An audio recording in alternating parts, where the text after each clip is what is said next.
6,99 et les championnes du monde. C'est fait. Eunice Barber est championne du monde de la longueur. Oh là là là là. Alors Amadou, champion d'Europe. Fabien Gillot deuxième. Les Français viennent de rugir dans cette course avec un doublé pour l'équipe de France. Le titre de champion de France pour le Stade français CSG. Valérie Mathieu. Daniel Narcisse. Ouais. Et le voilà. Et il est pas beau ce Daniel. Il est pas merveilleux ce Daniel. Diao, for the first time in the playoffs. Diao did start 24 games in the regular season. Diao will try a three. Puts it in. Boris Diao from downtown. Away. They'll talk about it the rest of your life. Magic fires for three. Got it at the buzzer. Magic hit a three-pointer. And swerving. Defended by Zaporozhye. It's Parker.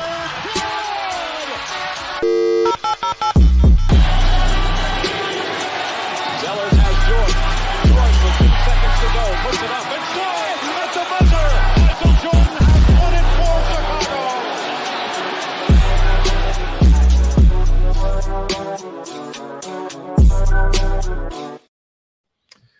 Bonsoir à toutes, bonsoir à tous, je suis ravi de vous retrouver. On est reparti pour une nouvelle classe virtuelle, une masterclass autour du leadership au sens large. Comme vous le savez, j'apprécie particulièrement de partager avec ma communauté différents experts qui peut-être ne sont pas tous connus, qui peut-être sont connus dans d'autres types d'univers, mais ont beaucoup de valeur à apporter. Et c'est pour ça que ce soir, j'ai grand plaisir à vous présenter Michael Jacques. Michael, comment vas-tu ? Eh ben, bonsoir à tous et bonsoir Nicolas, ça va très bien, je te remercie, sous un ciel un petit peu gris de mon côté, j'espère que c'est pas le même pour les autres. Eh bien écoute, moi de mon côté tout va bien, il y a du soleil et s'il n'y en a pas à l'extérieur, on va en mettre dans cette masterclass, c'est ça le plus important. Peut-être que ce qui pourrait être chouette, ça serait que tu te présentes un peu pour les gens de mon audience, de ma communauté qui ne te connaîtraient pas. Qu'est-ce que tu pourrais nous dire sur qui tu es, peut-être sur des éléments importants de ton parcours. J'ai hâte que tu nous dises tout ça. Eh ben, alors je vais essayer d'être très bref, parce que comme tu le sais Nicolas, j'ai un parcours très très étoffé. Absolument. Parce que j'ai travaillé dans beaucoup de domaines, aussi bien dans le privé que dans le public, dans la fonction publique. J'ai été militaire, j'ai travaillé notamment pour la Marine nationale, pour des unités un petit peu particulières. J'ai été opticien, j'ai été agent de sécurité, j'ai été responsable sécurité pour un grand groupe européen et international. J'ai assuré la sécurité privée de préfets, j'ai encadré des équipes, j'ai été drivé, j'ai occupé un petit peu tous les postes. Et ça m'a amené justement à là où j'en suis aujourd'hui. Parce qu'en occupant tous ces postes et en étant à la fois drivé et en étant driver, ça m'a permis de me poser les bonnes questions concernant le management, concernant le recrutement, concernant le positionnement des gens dans les équipes. Et au jour d'aujourd'hui, j'ai la chance d'être le dirigeant de la société Selfcare Success, spécialiste en conseil et en formation, en management, en recrutement et en cohésion d'équipe. Excellent, excellent. Alors un parcours, vous voyez, intéressant. Moi, j'aime toujours partager, échanger et vous faire découvrir des leaders qui viennent d'univers divers et variés. Et c'est vrai que là, pour le coup, chapeau, parce que tu as réussi l'enjeu d'être synthétique avec des pans extraordinaires de ta vie, militaire, entreprise, sécurité de préfet, un parcours tellement riche, tellement vaste. Et c'est pour ça que c'est chouette, parce que je suis certain qu'on va apprendre beaucoup ce soir. Et notamment, vous l'avez vu lorsque j'ai présenté cette masterclass de ce soir, l'idée de partager un outil particulier, un outil sur lequel je me suis déjà un peu éprouvé, sur lequel j'ai essayé il y a longtemps de voir un peu ce qu'il en était, mais dont je ne suis vraiment pas expert, qui est celui de l'énéagramme. Alors pourquoi est-ce que tu es là pour nous parler de l'énéagramme ? Comment ça se fait cette histoire, dis-moi ? Eh ben, je suis là pour vous parler de l'énéagramme parce que c'est un outil que j'utilise quasiment quotidiennement dans mon travail, que j'utilise que j'utilise sans le savoir depuis un bout de temps. Et voilà, parce que j'ai été formé à différents outils, aussi bien donc dans l'armée que dans mes différents jobs. J'ai été formé à la PNL, j'ai été formé au DISC, j'ai été formé à tous ces outils un petit peu de connaissance de soi et de connaissance de l'autre. Et sans le savoir, j'utilisais l'énéagramme. Alors, qu'est-ce que c'est que l'énéagramme? C'est un outil assez récent, c'est assez nouveau parce qu'en fait, on a commencé à en parler il y a seulement 500 ans. C'est ça, c'est quand tu as commencé à me dire, c'est un outil assez Voilà. récent et quelque chose qui a vrillé dans mon cerveau. Je me suis dit: Non, les premières traces, «C'est les chaud tout premières ça». traces écrites concernant l'énéagramme remontent à Pythagore. Donc, vous voyez, c'est pas nouveau. C'est pas. Alors, on attribue souvent la création de l'énéagramme à Pythagore, mais les historiens sont pas tout à fait d'accord là-dessus. Donc, je me permettrai pas d'affirmer ou d'infirmer quoi que ce soit. Ce que je sais, c'est que ça a été redécouvert et remis au goût du jour dans les années 70 par deux médecins sud-américains, deux scientifiques. Alors, excusez-moi la prononciation, hein, mais Oscar Ichazo et Claudio Naranjo, voilà, qui étaient tous les deux psychologues et qui ont travaillé à l'université de San Francisco et qui ont remis au goût du jour en fait cet outil pour l'adapter non seulement j'ai envie de dire au Pékin moyen, hein. Vous m'excuserez, hein, c'est le militaire qui revient au galop. Des fois, j'ai des phrasés, des terminologies un petit peu, un petit peu sèches, un petit peu fleuries, mais voilà, qui l'ont remis au goût du jour pour Monsieur Tout le Monde et comment dire, un petit peu comme la PNL en son temps, ça a été très très vite repris par le monde de l'entreprise. Pourquoi? Parce que c'est un outil assez extraordinaire pour placer ses collaborateurs, un petit peu comme un maître des échecs va positionner ses pions, ses cavaliers, ses tours à des endroits stratégiques pour obtenir le meilleur de chacun des éléments. Waouh, OK, donc est-ce que ça veut dire que l'énéagramme est un outil qui nous aide sur un sujet de la cohésion de l'équipe? On place les différents pions pour le collectif? Tout à fait, tout à fait. En fait, à partir du moment où le manager, déjà, moi, il y a une phrase que j'aime beaucoup. On en revient encore au grec, hein. Il y a une phrase qui est gravée sur le fronton du temple d'Apollon à Delphes, en Grèce, et qui dit, traduit en français, parce que je ne parle pas le grec, « Connais-toi toi-même et tu connaîtras le domaine des dieux ». Sous-entendu, apprends à connaître ton propre fonctionnement et tu comprendras tout l'univers qui t'entoure et toutes les personnes avec lesquelles tu peux interagir. Tout du moins, c'est comme ça que moi, je le comprends et c'est comme ça que moi, je le mets en application dans mes accompagnements, dans mes formations et dans ma vie de tous les jours, puisque j'essaye. Alors, on est toujours en apprentissage, hein, que ce soit toi, que ce soit moi, que ce soit nos invités, que ce soit n'importe quel coach, n'importe quel formateur, on est toujours en apprentissage et on apprend toujours à mieux se connaître. Voilà. Celui qui me dit qu'il se connaît parfaitement, même le Dalai Lama n'est pas capable de l'affirmer. Voilà. Donc, j'applique ceci tous les jours. J'applique cette petite phrase, cette petite maxime, je me la répète tous les jours. Et en partant de ce point-là, je me suis dit, un manager, à partir du moment où lui, il a intégré ça, où il se connaît à peu près parfaitement, il va être capable de comprendre les interactions avec ses collaborateurs, avec ses supérieurs, même dans sa famille, avec son épouse, ses parents, ses enfants, ses amis, ses voisins. Voilà. Et à partir du moment où on comprend comment nous on fonctionne, comment les autres fonctionnent, il y a un petit truc magique, un petit mot magique qui prend tout son sens, c'est la communication. Et à partir du moment où la communication est là, où la communication est établie, la cohésion, elle vient toute seule. Parce qu'à partir du moment où on sait communiquer, en positif comme en négatif, parce que, entendons-nous bien, quand je dis négatif, c'est pas dans la façon péjorative du terme. C'est savoir dire les choses qui fâchent, mais les dire de façon à ne pas blesser l'autre. Voilà. Et ça, c'est une gymnastique que tout manager, tout dirigeant doit savoir maîtriser et que malheureusement, peu d'entre eux savent faire. Et c'est là où des gens comme toi, Nicolas, ou des gens comme moi, nous intervenons. Exactement.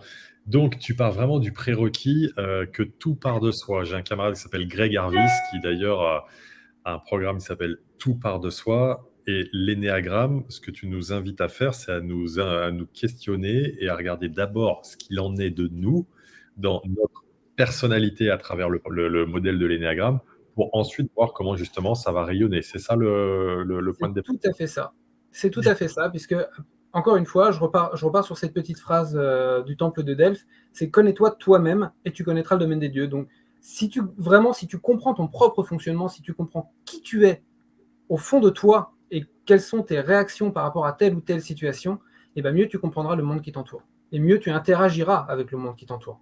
Et mieux tu pourras interagir. Et du coup, ça permet de rebondir avec le commentaire de Chantal qui nous rappelle l'importance de la possibilité d'effectuer un feedback tel que le camarade Stéphane Moriou le propose dans son livre L'art du feedback. Allez, je vais lui faire de la pub, on n'est pas loin. Chantal, on est connecté. Voilà, c'est magnifique. J'ai plein de livres là, c'est magnifique. À portée de bras, tout va bien.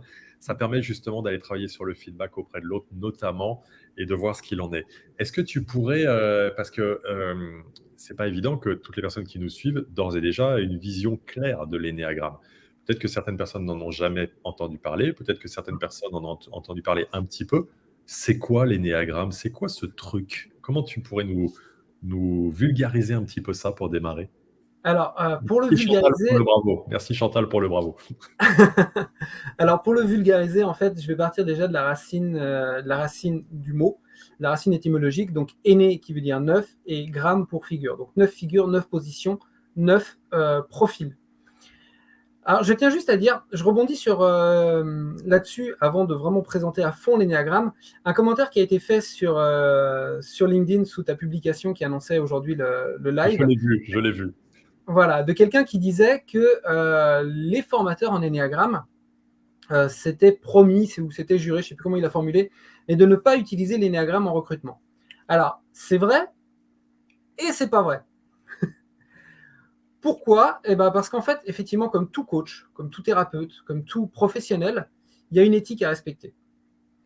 L'utilisation de l'énéagramme, il y en a beaucoup qui l'utilisent pour placer les gens dans des cases. Et moi, personnellement, j'ai horreur de ça. J'ai horreur de placer les gens dans des cases parce que chaque être humain est unique.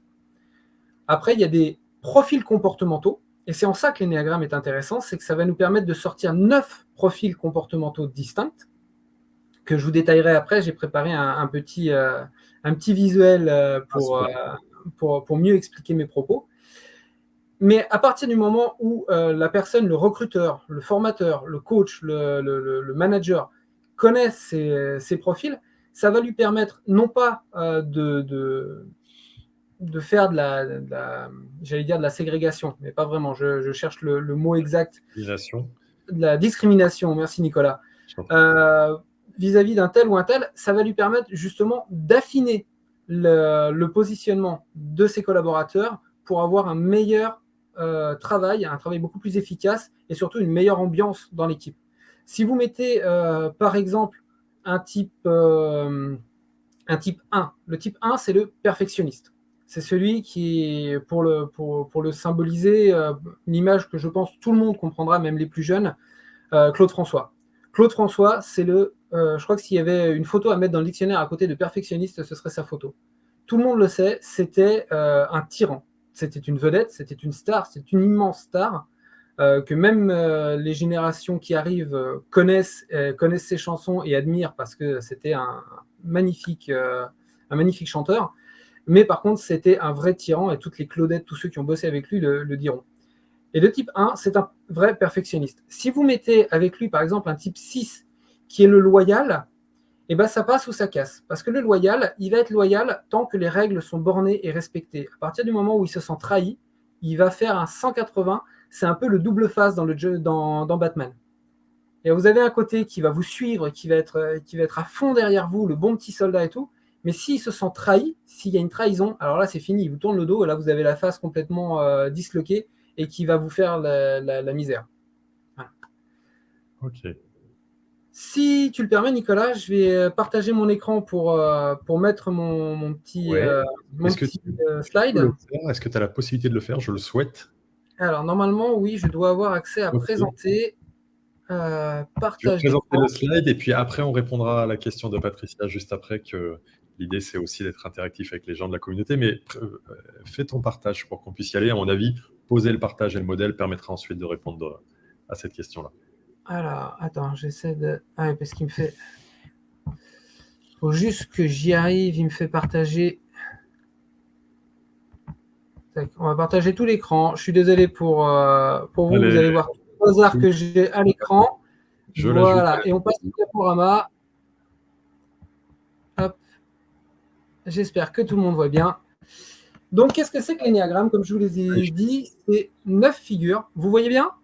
Parfaitement. Parfaitement, nickel. Donc, c'est 9 figures. Vous vous représentez un petit peu une horloge avec simplement 9 parties, donc de 1 à 9, bien entendu. Et pour les flèches, en fait, c'est les interactions entre chaque profil, ce que je vous expliquerai un petit peu après. Donc, comme je vous le disais, connais-toi toi-même, tu connaîtras le domaine des dieux. Je vais pas revenir sur ce que j'ai dit précédemment. Le niveau 1, donc c'est le perfectionniste. Le perfectionniste, c'est celui qui va vraiment être tatillon, pointilleux sur chaque étape de son travail, de sa vie personnelle. C'est un petit peu celui qui va avoir ses crayons rangés par taille sur le bureau. Vous savez, les petits trombones bien à leur place, les crayons bien alignés, et il ne faut pas venir le déranger quand il est en train de travailler, parce que sinon, il risque de vous envoyer bouler. Alors déjà, je sais que je ne suis pas perfectionniste. Vous ne pouvez pas forcément le voir là, mais vu le bazar sur mon bureau, tout va bien. Et si je peux t'avouer un truc, moi, en tant qu'ancien militaire, je ne le suis pas du tout. D'accord. Voilà. Élodie, que tu connais bien, voilà, qui a été une des disciples de Nicolas, pourra vous le confirmer, je suis un bordélique complet. Donc moi, je ne suis pas du tout un perfectionniste. Ok. Donc les mots-clés pour ce perfectionniste, donc c'est effectivement la perfection, l'attention du détail, l'exigence. Mais alors l'exigence envers lui et envers les autres. Voilà. Voilà. Et c'est quelqu'un qui peut partir dans des colères, mais phénoménales. Ok. Voilà. Par contre, quand il est bien équilibré, ce perfectionniste, ce niveau 1, parce que j'ai oublié un élément, c'est qu'en fait, il y a 9 profils, mais il y a 9 strates. Représentez-vous une pyramide, en fait, avec 9 niveaux et 9 piliers à la base. Ces 9 piliers de base, ce sont les profils. Et les 9 niveaux, ce sont les niveaux d'acceptation et de compréhension de son profil. Donc plus vous êtes en bas, forcément, plus vous êtes ancré dans ce profil, mais d'un point de vue négatif. C'est vraiment limite maladif. Et plus vous êtes haut dans les strates, dans les 9 strates, et plus vous êtes libéré en fait de votre profil et plus alerte aux autres personnes qui vous entourent. Donc le profil 1, quand il est vraiment complètement libéré, lui, il peut s'offrir une certaine fantaisie, il peut facilement lâcher son travail à un moment, quand il voit qu'il y a tout le monde qui bouge autour de lui et qu'il est temps qu'il lâche sa perfection pour aller dialoguer avec les autres, il est capable de le faire. Mais c'est pas évident, c'est un travail très très dur pour lui. Ok. Le profil 2, c'est l'altruiste. C'est celui qui va être un papa poule ou une maman poule pour les autres, aussi bien pour sa famille que pour ses collaborateurs au travail. C'est celui qui va passer dans les bureaux et tu veux un café? Tu veux un petit thé? Allez, prends un petit biscuit. Voilà. T'as un souci sur ce dossier? Viens, je vais t'aider. Voilà. Ça, c'est l'altruiste. C'est celui, donc, les mots-clés, l'affection, aider les autres, mais aider à outrance. Des fois, c'est même maladif, comme pour le premier. Hein. C'est limite un besoin de reconnaissance. La compassion, l'oubli de soi. Il va tellement faire pour les autres qu'à un moment, il va limite tomber en dépression, cet altruiste, en se disant, mais voilà, je fais tout pour les autres, mais personne ne me le rend. Il va se poser un petit peu en victime. On va être dans le triangle de Karpman, et c'est celui qui va passer facilement de sauveur à victime, sans passer par la case bourreau. Donc là, effectivement, représenté par Mère Teresa, hein, c'était l'exemple le plus parlant que j'ai pu trouver. Ouais. Le 3, c'est le battant, c'est le carriériste, c'est celui qui est très individualiste. C'est celui qui va bosser, qui va être capable d'exploser tous les objectifs, mais pour se faire valoir, il va avoir un gros besoin de reconnaissance. Ces mots-clés, donc c'est objectif, succès, image de soi, rentabilité. C'est vraiment, c'est tout pour le business, tout pour la gagne. C'est celui qui va arriver, c'est un peu le Jean-Claude Convenant de l'entreprise. Oui. C'est celui qui va arriver avec la grosse montre, avec les lunettes de soleil, avec le porte-clés Porsche, même s'il a une Clio sur le parking. Vous voyez, c'est celui qui va rouler des mécaniques, mais qui va se donner à fond pour atteindre ses objectifs. Alors ici, j'ai mis une photo. Pardonnez-moi, j'ai un trou de mémoire, j'ai oublié son nom. C'est celui qui a inspiré le Loup de Wall Street. Ah, ok. Jordan, je ne sais plus comment. Oui, ok. J'ai complètement oublié son nom. Je l'avais noté, je l'ai zappé. Désolé. Mais tout le monde voit qui c'est. Voilà. Oui, carrément. Ouais. Le type 4, j'essaie d'être assez rapide dessus. Donc, c'est l'artiste, le romantique, les mots-clés, l'émotion, l'originalité, l'humeur en dents de scie. l'artiste justement, donc en l'occurrence Frida Kahlo, qui est parfaitement représentative de ce profil, puisque c'est quelqu'un qui va être capable de passer du vague à l'âme le plus complet, limite dépressif, à la joie immense, mais en un claquement de doigts.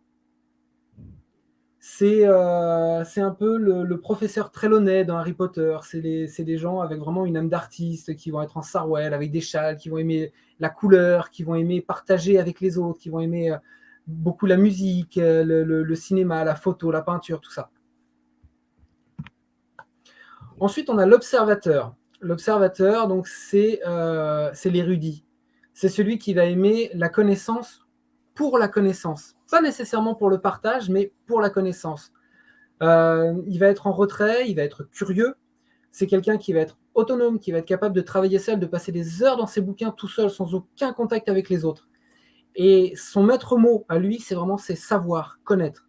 Donc parfaitement représenté par Albert Einstein, qui travaillait tout seul, qui avait beaucoup de mal, c'est notoire, hein, même s'il a travaillé avec toute une équipe sur la bombe H, il n'était pas capable d'avoir des interactions saines avec les autres, il était beaucoup tout seul. Le 6, celui dont je te parlais tout à l'heure, le loyaliste sceptique, donc lui c'est c'est la confiance. Il a confiance en les règles, il a confiance en les autres, et on peut avoir confiance en lui. Par contre, c'est quelqu'un qui est très peureux, très craintif. C'est souvent le dernier qui a parlé, ou celui qui a parlé le plus fort qui a raison avec lui. Il va faire preuve d'une loyauté à toute épreuve. Il va même capable d'anticiper les besoins, les désirs de son chef. Mais par contre, comme je l'ai dit, il va pouvoir retourner sa veste s'il se sent trahi. Oh, ah oui, ok, d'accord. Voilà. Il va être capable de te faire les pires crasses si jamais tu le trahis. Uh-huh. Après, il faut y aller pour un type 6, pour qu'il se sente vraiment acculé au point de retourner sa veste, il faut vraiment y aller. Là, j'ai placé Tom Hanks parce que c'est le bon gars. Tout le monde connaît cette histoire de Tom Hanks qui fait son jogging dans Central Park et qui s'arrête pour photobomber des photos de jeunes mariés. C'est un truc qui avait fait le buzz sur Internet. Et en fait, il fait ça, mais spontanément. C'est pas quelque chose d'anodin pour lui. C'est vraiment, il a ce besoin d'être le bon gars, d'être loyal, d'être au contact des gens et de faire plaisir aux gens. Le loyaliste, c'est ça. Le type 6, c'est quelqu'un qui aime faire plaisir aux gens. Le type 7, l'épicurien. Alors l'épicurien, c'est celui qui aime vivre, qui aime profiter de la vie. Ces mots-clés, donc la liberté, l'aventure, la curiosité, les projets, le rire, c'est pour ça que j'ai mis notre rieur international. Voilà. C'est quelqu'un qui va être capable, dans une équipe, quand il y a un coup de bourre, quand il y a vraiment le moment où tout le monde a la tête dans le guidon, les idées sont un peu sombres, on se dit putain, on va jamais y arriver, on va jamais boucler ce projet et tout. C'est celui qui va lâcher la petite blague, qui va faire exploser tout le monde de rire et détendre l'atmosphère. C'est celui qu'on n'attend jamais, mais qui est toujours là au bon moment. Le type 8, le chef. Mais le chef, pas dans le sens petit chef, comme ceux qui ont connu l'armée pourraient le connaître, pas celui qui gueule tout le temps. C'est le vrai chef. C'est celui qui va faire preuve de leadership. Un peu comme toi, Nicolas. Je pense que tu seras un bon type 8. Celui qui a du pouvoir, mais qui n'en abuse pas. Celui qui va dans les excès. Mais dans les excès, c'est-à-dire qu'il est capable de tout donner pour son équipe. Et celui qui a un profond sentiment de justice. Donc c'est quelqu'un pour qui l'injustice est quelque chose d'intolérable. Je vois. Voilà. Je pense que tu dois te reconnaître là-dedans, Nicolas. Oui, absolument. Ouais.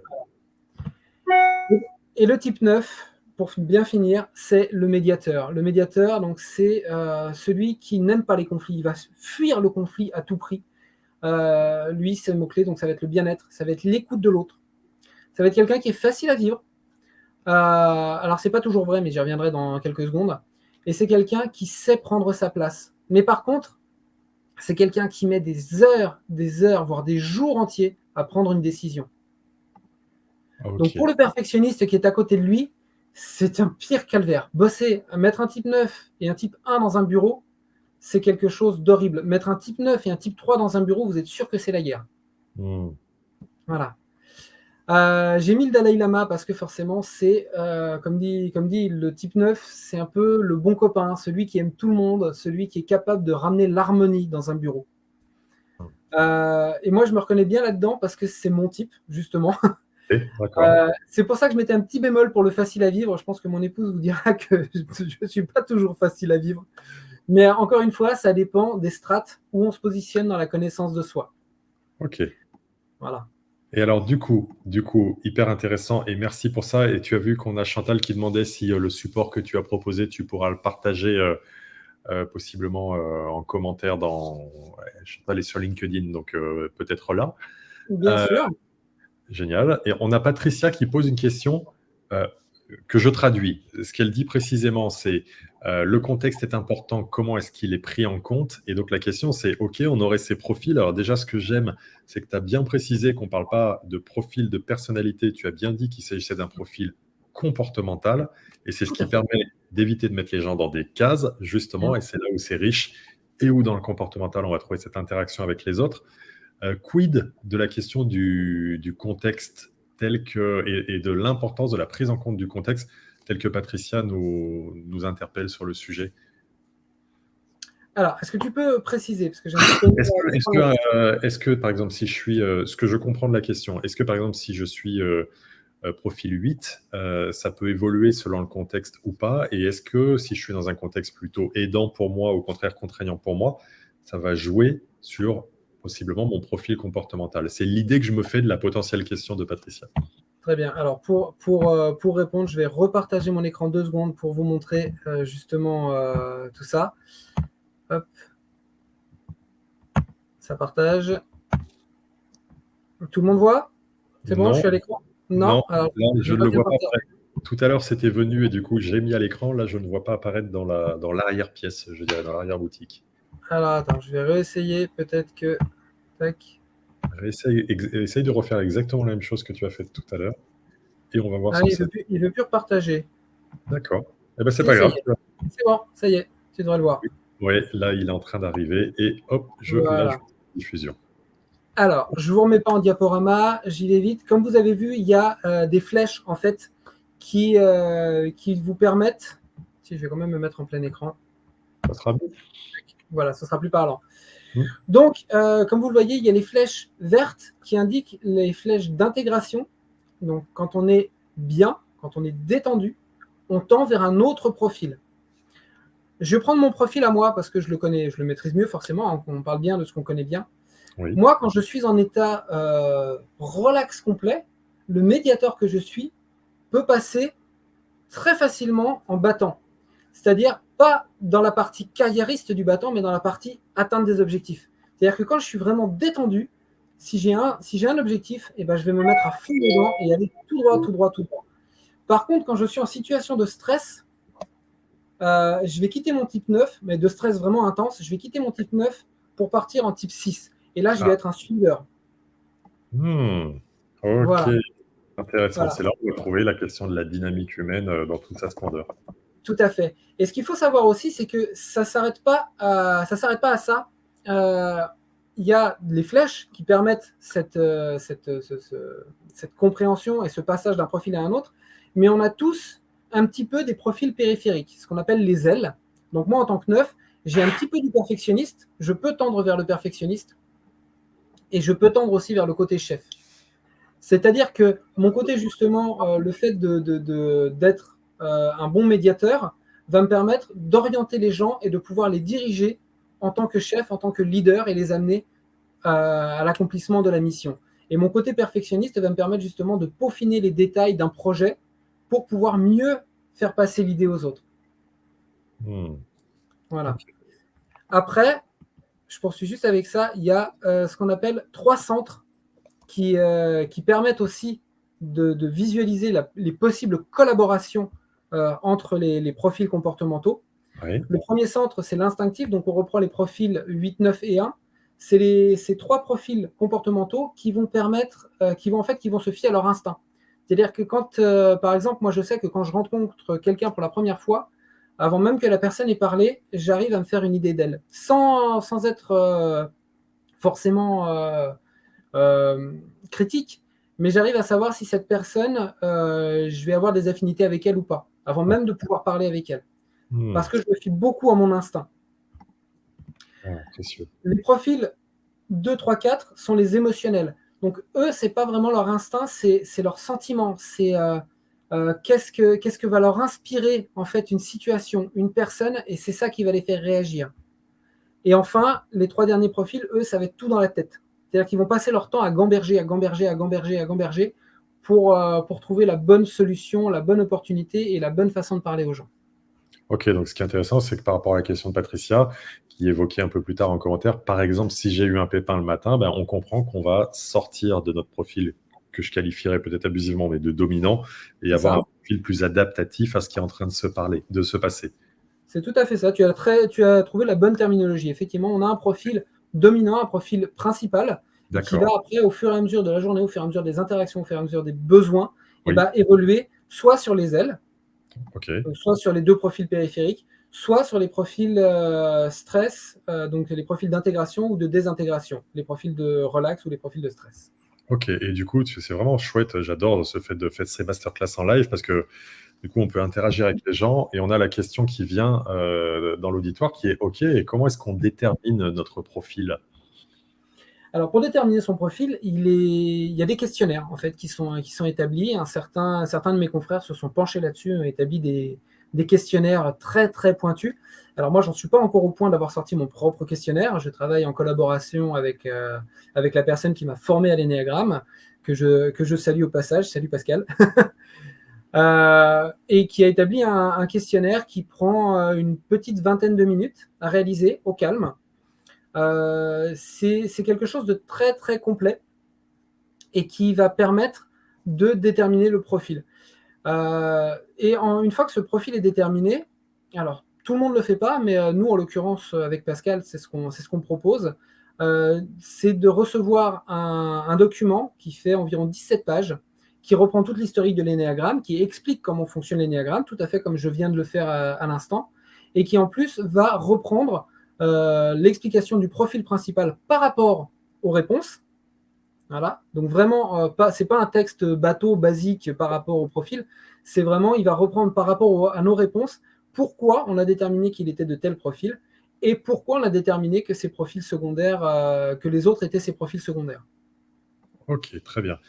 Donc là, on est vraiment bien et au clair. Et franchement, merci beaucoup de ta pédagogie et de la précision parce que c'est un sujet qui est complexe. On n'est pas dans un profil de personnalité, mais bien comportemental. On a les ailes, on a les adaptations. Et pour moi, qui suis assez novice sur le sujet, je trouve ça très clair. Donc, merci pour ça. Maintenant, sur cette masterclass, on s'était dit énéagramme et la question du recrutement, notamment de l'identification, de la constitution de groupes et d'équipes. En quoi, justement, l'énéagramme te semble être un outil riche aussi et précisément dans ce contexte? Riche dans le fait que chaque poste, en fait, nécessite un profil particulier. C'est-à-dire que pour placer un manager, on ne va pas placer, par exemple, un type 3. Parce que le type 3 étant individualiste, ça fera un très très mauvais manager parce qu'il va pousser ses équipiers dans leurs retranchements les plus profonds ou alors carrément les laisser se débrouiller et prendre tous les lauriers pour lui. Ouais. Voilà. Okay, c'est le meilleur moyen de faire exploser une équipe. Oui, je vois. Donc, en fait, en établissant déjà un profil comportemental lié au poste, donc ça se joue au niveau du RH, au niveau de la personne qui établit la fiche de poste. En établissant la fiche de poste, ça va permettre au recruteur d'avoir un profil comportemental type. Et j'insiste bien sur le type. On ne va pas s'arrêter expressément à ce profil, mais ça va être le profil majeur à prendre en compte pour tel type de poste, sans faire, encore une fois, de discrimination. En faisant passer le test de profil, de personnalité aux candidats, ce que beaucoup d'entreprises font d'ailleurs en loose day. Moi, je sais que j'encourage mes clients à l'annoncer ouvertement, qu'on fait un test de personnalité pour voir si effectivement la personnalité peut réellement matcher avec le poste et avec les autres membres de l'équipe. Oui. Parce que c'est ce qui compte, c'est que tout le monde matche ensemble. Absolument. Et en faisant ça, ça va permettre d'éliminer simplement les candidats qui potentiellement pourraient faire exploser l'équipe. Voilà. Vraiment, Mais tu as raison de l'adéquation avec les autres, effectivement. c'est ça. Et ça permet en plus de trouver, par exemple, sur un projet, quand on recrute même en interne, quand on recrute en interne pour un projet spécifique pour un client, ça permet de trouver des profils qui seront complémentaires. Parce que Hmm. sur un projet, si vous mettez, encore une fois, je vais encore taper sur les types 3, parce qu'on les aime bien, les types 3. Voilà, ils ont le dos large, on va dire. Mais si vous mettez sur un projet commercial dans une entreprise que des types 3, bah, votre projet, il n'aboutira jamais parce que les mecs, ils vont tous partir dans leur direction pour ramener les lauriers à eux. Hmm. Ouais, donc Voilà. c'est vraiment sur l'identification de la complémentarité de l'équipe. Et l'idée, c'est, si j'ai une équipe composée de 10 personnes dont je connais déjà les profils, c'est Mm. intéressant que je puisse aller chercher de la complémentarité par rapport à mes actuels coéquipiers. C'est ça l'idée? C'est ça, c'est complètement ça. Et pour ceux qui le maîtrisent vraiment à fond dans les RH, ça va être aussi de trouver cette complémentarité dans les profils secondaires. En sachant que, comme je disais tout à l'heure, moi, en période de stress, je vais passer du 9 au 6, donc je vais passer du médiateur au suiveur, et je vais attendre que ça se passe. Je vais attendre qu'on me donne les ordres et que ça se passe. Ça, c'est en période de grand stress. Et si Oui, justement sur un projet, vous avez, on sait tous qu'il va y avoir ce moment de coup de bourre, et oui. ben, si vous mettez des gens qui vont tous se retrouver dans cette position-là, et ben, votre projet, il est à l'arrêt complet. Et Hmm. là, il va falloir faire intervenir un type 8 qui va être bien borné et un type 9 qui va être beaucoup plus relax, qui va savoir prendre du recul pour ramener un petit peu de l'énergie et du calme dans cette équipe qui va être sous stress permanent. J'aime cette approche parce que j'ai l'habitude, quand j'échange avec les RH et ou les recruteurs, de convenir avec eux du fait que le savoir-être et les soft skills, les compétences relationnelles d'adaptation sont centrales et primordiales par rapport aux compétences techniques en dur. Mais là, ce qui est chouette, c'est que ça nous apporte de la solidification et un socle qui va permettre justement de travailler sur cette identification-là dans la relation à l'autre. Mm. Et comme on le sait, le collectif ne peut se baser que sur la juxtaposition et les interactions entre les individus. Donc, c'est en ce sens que c'est riche potentiellement. On a une question là de Sébastien. Moi, ma réponse à cette question est non. Et voici la question. Est-ce que vous avez connaissance de clubs sportifs qui utilisent ces techniques? Alors moi, je n'en ai pas de connaissance de clubs qui utilisent cet outil ou cette technique. Il y en a probablement, mais moi, pour ma part, j'en ai pas. Est-ce que, Michael, toi, tu en connais? Alors, j'en ai connu un. J'ai connu un entraîneur d'escrime, un maître d'armes, qui Waouh. utilisait ces techniques pour justement pour les compétitions d'épée masculine par équipe, Ok. pour savoir justement qui placer en quelle position dans le relais d'assaut, pour savoir qui apportera le plus de points et qui sera un petit peu le maillon faible. Mais le maillon faible, entre guillemets, celui qui risque justement de pas tenir sur la durée, donc plutôt à placer à la fin pour marquer les 2-3 points qui manquent pour gagner la médaille. Donc il s'agissait de maître Dordet, donc, qui était maître d'armes olympique, qui a notamment été le maître d'armes de Monsieur Lamour, qui a été le maître d'armes de Madame Flessel à l'époque, voilà, et que j'ai eu la chance, moi, d'avoir pour maître d'armes aussi, fut un temps. Ah, génial, génial. Ouais, intéressant ça, intéressant. Précision évidemment, je ne crois pas qu'on l'ait dit, mais c'est important de le rappeler. Et ça peut sembler une grande généralité et banalité, et pour autant c'est important, il n'y a pas de mauvais profil. Ah non, non, non. Oui, c'est effectivement, c'est ce que j'aurais dû dire dès le début. Merci, Nicolas. Je t'en prie. Il n'y a pas de bons, de mauvais profils. Il y a simplement des bons et des mauvais jours. Avec notre propre profil. Avec notre propre profil. Comme je l'ai dit, hein, qu'on soit détendu ou relax, notre profil peut varier. Moi, je sais que, par exemple, dans un mauvais jour, j'ai beau être loyal, j'ai beau passer en 6 quand je suis en situation de stress, bah, faut pas me parler. Tant que j'ai pas pris mon café du matin, faut pas me parler. Le perfectionniste, c'est pareil. Quand il va être dans son bon jour, il va basculer vers le 9, et on va pouvoir avoir des interactions avec lui sans trop le déranger dans son boulot, mais on va pouvoir avoir des interactions. Par contre, il y a des moments, il va être dans son 1 complet et il ne faudra pas lui dire un mot parce que sinon il va vous envoyer chier, vous risquez de prendre le clavier de l'ordinateur à travers la tronche. C'est intéressant parce que c'est en se basant sur le profil qu'on va pouvoir expliciter aux uns et aux autres comment on fonctionne et ce qui est précieux pour nous et ce qui ne l'est pas. Il y a un outil que je vais commencer à partager dans les groupes que j'anime qui est de partager un outil de clarté, notamment des managers, qui est de dire aux gens que l'on manage ce que l'on va faire, ce que l'on ne va pas faire, et également ce qu'il faut faire avec nous et ce qu'il ne faut pas faire avec nous. Potentiellement, en situation de stress, toi, il ne faut pas venir te rentrer dedans quand ce n'est pas le moment, etc. Bah, c'est ça. Et c'est là que l'énéagramme prend tout son sens pour un manager et pour un RH. C'est un outil vraiment, je ne vais pas dire l'outil indispensable parce qu'il y en a d'autres. Hein. Je prêche pour ma paroisse, mais il y en a d'autres. Comme je l'ai dit tout à l'heure, les gens qui maîtrisent la PNL, moi je commence à me former en PNL, je trouve que c'est aussi un outil très intéressant. Il y a plein d'autres outils qui sont très intéressants. Je trouve personnellement, pour avoir travaillé avec le disque pendant de nombreuses années, que le disque maintenant est, je vais dire, un peu galvaudé, et justement les gens s'en servent pour enfermer les gens dans des cases. Voilà. On est rouge, on est vert, on est jaune, on est bleu, et personne ne se rend compte qu'en fait il y a une multitude de faisceaux colorés au milieu, et qu'on peut avoir du orange, qu'on peut avoir du violet, mais les gens sont, avec l'utilisation à outrance du disque, les gens se sont focalisés sur les 4 couleurs et n'arrivent pas à sortir les gens de leur vision de profil. C'est en ça qu'il est bien, parce que justement il y a un plus large éventail dès le départ, et je trouve que les interactions aussi, quand on les explique, sont beaucoup plus claires que, par exemple, dans le disque, les interactions entre le bleu et le jaune, les interactions entre le rouge et le bleu, et ainsi de suite. Je trouve que c'est beaucoup plus clair avec l'énéagramme. Mais, encore une fois, c'est mon avis personnel. C'est intéressant. Puis ça ce que disait Patricia aussi, il faut prendre en compte le contexte. On n'est pas là pour catégoriser et mettre les gens dans des étiquettes, ce qui est quelque chose de très péremptoire. On a Chantal qui nous dit, tu parlais tout à l'heure, alors c'est certainement plus technique et précis, mais quels sont les éléments qui font évoluer d'une strate à l'autre au sein d'un même profil? Tu nous parlais de ces différentes strates pour petit à petit se détacher un peu plus. Qu'est-ce qui pour paraphraser, ça y est, j'ai oublié le nom aussi de ce rappeur que j'aime bien, pourtant que j'adore. Je vais être simple, basique. Orelsan, merci. je l'avais en tête, mais voilà, simple, basique. Qu'est-ce qui nous fait passer d'une strate à l'autre?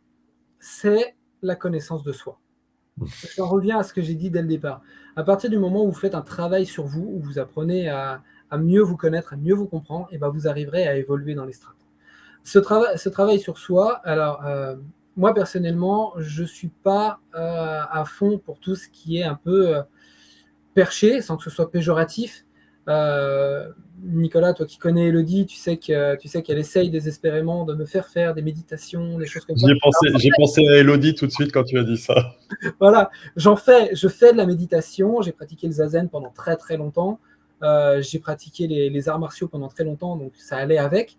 Mais tout ce qui est travail d'introspection et tout, c'est quelque chose qui n'est pas inné, c'est quelque chose qui s'apprend, et c'est quelque chose qui n'est pas accessible de la même façon. Alors, c'est accessible à tout le monde, mais pas de la même façon à tout le monde. Voilà.